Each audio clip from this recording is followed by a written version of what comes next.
As a 3-year-long Genshin player, I've gotten tired of running around the massive map and the story quest of Genshin that simply never ends, all while sitting at the level cap of 90 for all of my main units. Raiden just slices right through everything like butter, and I am too lazy to run the story quests. Sumeru remains untouched, and my dailies are all going to waste. I've hit the pinnacle of power and there's nothing more to do. All hope is lost for Genshin. But wait. Hoyoverse has heard our calls for help to make Genshin far more streamlined, and they've finally answered. They've actually delivered all the quality of life changes that Genshin requires. Except they did it in a completely separate game, Honkai Star Rail. Space Genshin excels at what Genshin failed to do for years. I've played Genshin Impact since release, and all I have to say, I'm starting to lose interest in Genshin and honestly the whole idea of open world games as a whole. The linear story, the smaller maps that have far less exploration to find every single collectible on the ground, a fully voiced protagonist for once with some of the best dialogue, and 1% SSR gacha hell that's far worse than the likes of Nikke's 4% SSR rate.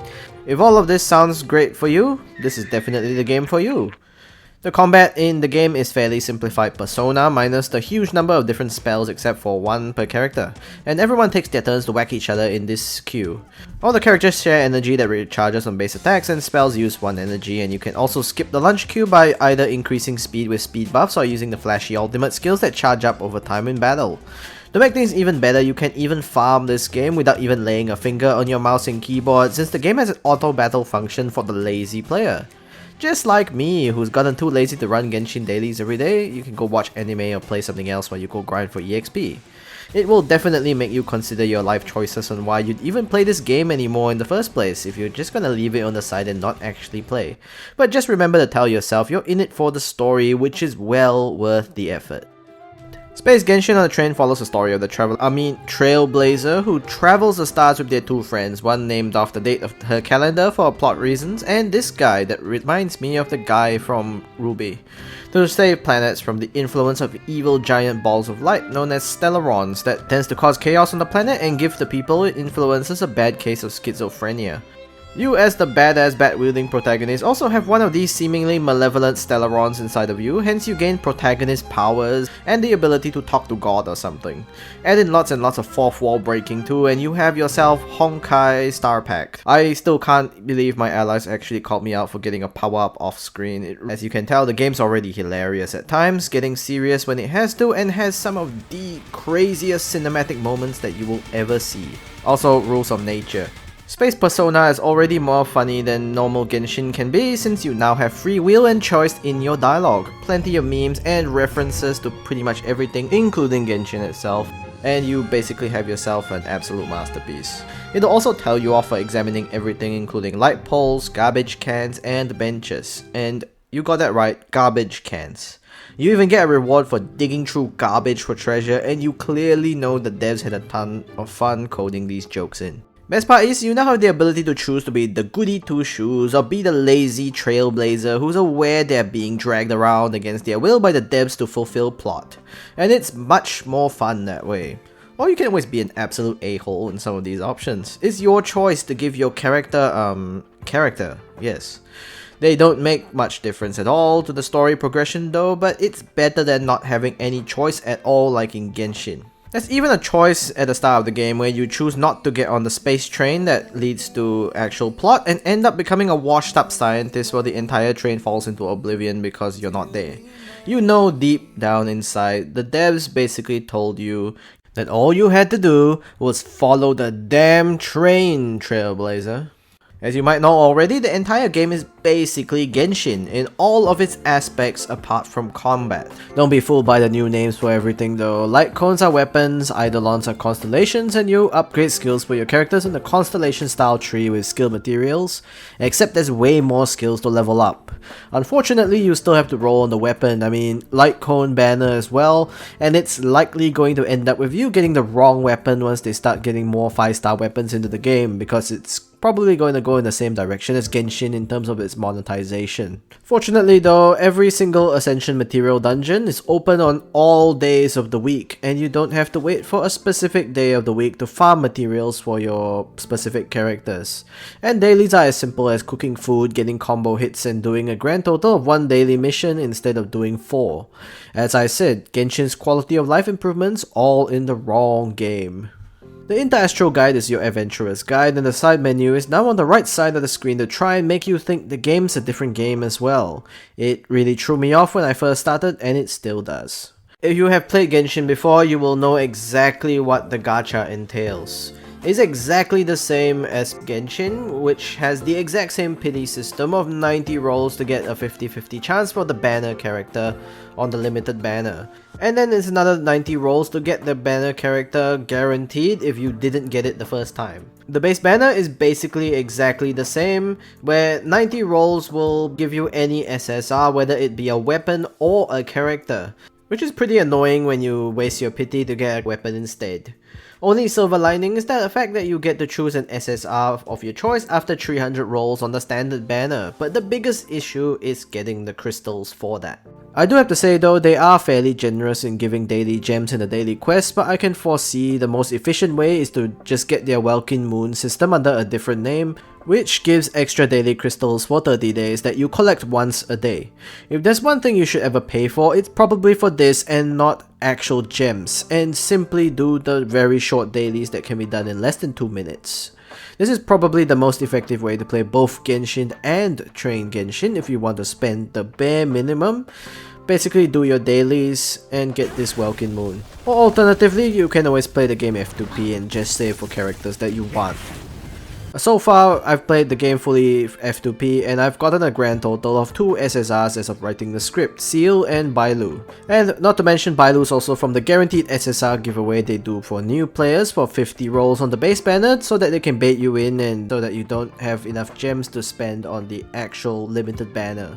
And don't forget what I mentioned before, both Genshin and Space Genshin have the exact same gacha rate of 0.6%. Which is pretty damn low as far as things go. Even with the pity system, you're gonna have to be really lucky if you are going to get an SSR before the pity. If you have seen my recent review on Nikke, the Goddess of Victory, I would like to make some corrections to my thoughts on its gacha. Nikke's 4% roll chance is a godsend, and this game is truly the one with predatory microtransactions after all. I've just simply been blinded by the fact that Genshin has been around for way too long to the point I've amassed SSRs to not have to worry about them. Doesn't really help I'm an ex-whale either who did spend quite a bit on the game. It's still not as bad as FGO in the days I was much younger and sillier with my spending, but it's still quite a lot. If you can help it, don't spend money on either of these games and reroll accounts for SSRs while the game is still giving out freebies, especially for Honkai Star Rail. Also, keep an eye out for leaks as well and save up for the characters that you actually want. Even so though, Space Persona Impact is fully progressible with the SR characters, and so is Land Genshin. It's just a little bit more painful than having an SSR with clearly busted abilities. For example, Seal can literally get an extra turn in battle for defeating enemies and gets 2 turns in a row due to her speed, and Bailu can even revive allies that go down in battle once per battle. Also, there's a lack of healing in between battles and yet another absolutely irrelevant timer that replenishes a healing meter at the waypoints of the map, so shield buff units like March and healers like Bailu and Natasha are what will carry you throughout this entire game and keep you from running out of HP. Downside is, I can't even swap out March or Bailu without being on the brink of death half the time, which really sucks. So if you get Bailu and not Honkai's beloved Bronya like I did, I think you should be celebrating. Even without SSRs at the very least, your main character, Trailblazer, is very reliable in their base ball bat form. Get it? Because it's their first weapon?